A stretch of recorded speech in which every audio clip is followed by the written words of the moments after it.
প্রবীণ রাজনীতিবিদ বিজেপি নেতা তথা প্রাক্তন উপপ্রধানমন্ত্রী লালকৃষ্ণ আডবাণীকে ভারত রত্নে ভূষিত করা হবে। শনিবার এই বিষয়ে ঘোষণা করলেন প্রধানমন্ত্রী নরেন্দ্র মোদী। এক স্যান্ডেলে পোস্ট করে প্রধানমন্ত্রী লালকৃষ্ণ আডবাণীকে অভিনন্দন জানান। টুইটে তিনি বলেন, শ্রীএলকে আডবাণীজিকে ভারত রত্ন প্রদান করা হবে তা জানাতে পেরে আমি খুবই আনন্দিত।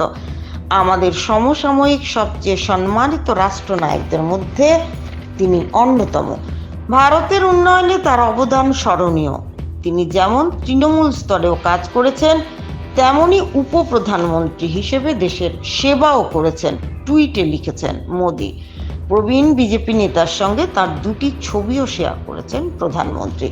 ওনাকে ভারতরত্ন প্রদান করতে পারাটা আমার কাছে অত্যন্ত আবেগের একটি মুহূর্ত।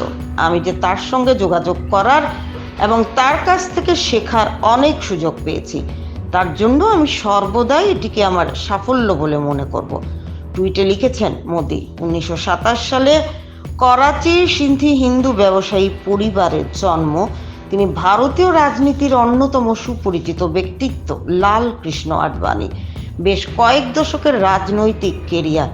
ভারতীয় জনতা পার্টির প্রতিষ্ঠাতা সদস্য ছিলেন তিনি। দলের আদর্শ ও নীতি গঠনে তিনি গুরুত্বপূর্ণ ভূমিকা পালন করেছিলেন।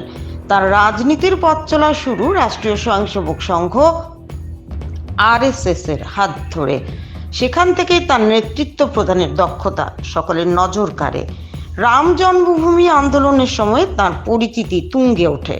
ভারতের উপপ্রধানমন্ত্রীর দায়িত্ব পালন করেন। ভারতের আর্থ সামাজিক রাজনৈতিক প্রেক্ষাপটে লালকৃষ্ণ আডবাণীর গভীর প্রভাব অনস্বীকার্য।